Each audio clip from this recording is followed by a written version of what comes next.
রাষ্ট্র যারা পরিচালনা করেন তাদের যদি দৃঢ় মনোভাব না থাকে এই আইন ঠাইন করে কোনো কিছু হবে না। আপনি একজন অপরাধীকে শাস্তি দিতে যান তাহলে তদন্তটা সঠিক হতে হবে। তো এখন আমাদের দেশের সিস্টেমটা কি ধরেন, আপনি মনে করতে পারবেন শুধু নারী ধর্ষণ কথা বাদই দেন, আপনি কি মনে করতে পারবেন যে কোনো চাঞ্চল্যকর হত্যা, যে কোনো চাঞ্চল্যকর রাবারি, যে কোনো চাঞ্চল্যকর নির্যাতন কোনো মামলা আপনি 10-15 বছর আগে চূড়ান্ত নিষ্পত্তি হয়েছে এটা আপনি বলতে পারবেন?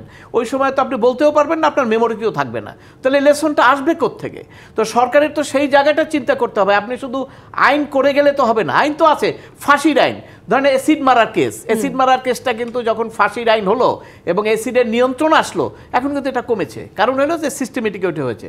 কিন্তু এখন নারী ধর্ষণের ব্যাপারেও কিন্তু এই বিষয়টা এসছে, এখন ফাঁসির আইনও হয়েছে। তা আইন তো সর্বোচ্চই করেছেন, বিচারটা আপনি 10 দিনে করলেন 20 দিনে করলেন ওটা বিষয় না। বিষয়টা হলো যে চূড়ান্তভাবে মানুষের মেমোরিতে থাকা অবস্থায় তারা দেখবে এই যে আসিয়াকে ধর্ষণ করেছিল তার সাজা হয়েছে, সমস্ত ন্যাশন জানবে এবং এই জানার মাধ্যমেই অন্য অপরাধী যারা আছে তারা পরবর্তীকালে এই অপরাধ করার থেকে নিরুৎসাহিত হবে, কারণ তারা জানে যে ছাড় পাবে না। কিন্তু আমাদের কালচারটা কি, আমরা বিভিন্ন সময় রাজনৈতিক ক্ষমতাসীন যারা ছিল তারা তাদের মধ্যে দেখেছি তাদের আত্মীয় স্বজন, তাদের লোকজন প্রভাবশালী অর্থশালী হইলে সেক্ষেত্রে আমরা কোনোভাবে মেকানিজম করতে পারি না ওদেরকে আইনের আওতায় আনা। অবশ্য কিছু কিছু ক্ষেত্রে মিডিয়ার খুব বেশি ভূমিকার কারণে কিছু কিছু জায়গায় আমরা ওভারকাম করি, অনেক প্রভাবশালী হইলেও তাকে কিন্তু আমরা নিয়ে আসতে পারি, সেটা মিডিয়ার কারণে। কিন্তু এছাড়া অনেক ক্ষেত্রে কিন্তু আমরা সেটা পারি না।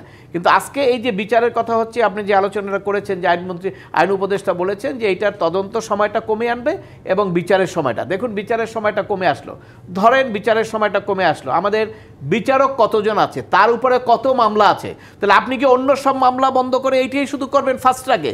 আমরা তো আজকে এই যুদ্ধ অপরাধীর কেস, তারপরে রাজনৈতিক নেতাদের কেসের কারণে আপিল বিভাগ পর্যন্ত আমরা কিন্তু সাধারণ মানুষের কেস হয় না। আপনি গত 2 মাসের ইতিহাস দেখবেন, 2 মাসের মধ্যে প্রায় 80% কেস চলে গেছে কয়েকজন বিশিষ্ট ব্যক্তির মামলায়।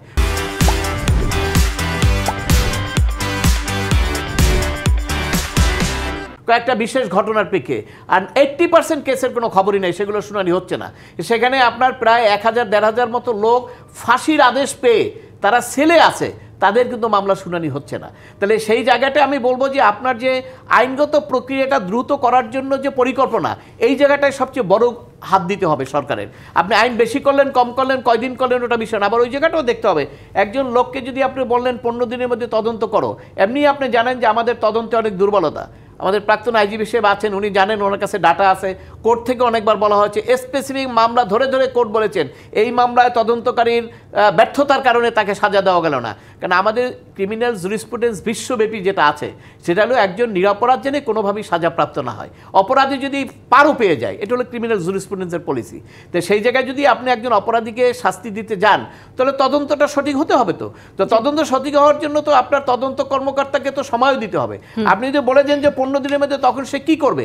তখন সে তাড়াহুড়ো করে সব কাগজপত্র রেডি করে 15 ডেজের মধ্যে সে ছেড়ে দিবে, তার কোনো সমস্যা নয়। কিন্তু ওখানে তো ডিফেক্ট থেকে যেতে পারে।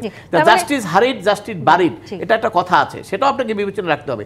যেই যে করেন, ঘটনা হলো যে আলটিমেটলি রাষ্ট্র ব্যবস্থার, রাষ্ট্র যারা পরিচালনা করেন তাদের যদি দৃঢ় মনোভাব না থাকে এই আইন ঠাইন করে কোনো কিছু হবে না। এবং বিচারের মাধ্যমে যদি জনগণের কাছে মেসেজ দিতে পারেন যে না বিচার হয়, আমাদের দেশে এই মেসেজ এখন পর্যন্ত আমার কাছেও নাই, আপনার কাছেও নাই। হ্যাঁ, আপনি আসলে আইনের কথা বলছিলেন, সেটি আসলে আমরা সবাই প্রয়োগ দেখতে চাই, দৃষ্টান্তমূলক হোক সেটিও দেখতে চাই। আবার গ্রাম্য সালিশে টাকা দিয়ে আসলে এই ধরনের ঘটনাকে ধামাচাপা দেওয়া হয়, এই ধরনের অনেক ধারণা আমাদের সামনে আছে। সেটা তো দারিদ্রতার বিষয়, ওই জায়গাটা তো এই যে সালিশটা করবে, আপনি জানেন কিনা আমি জানি না, আমি কিন্তু ব্যক্তিগতভাবে হাইকোর্টে একটা রিট পিটিশন করে এরকম একটা ধর্ষণের কেসে ইয়েতে আপনার মুন্সিগঞ্জে 2013 সালে ধর্ষণের কেসে ওসি সহ মুন্সিগঞ্জে এটা কম্প্রোমাইজ করে ওই মেয়েটাকে পাঠিয়ে দেওয়া হয়েছিল।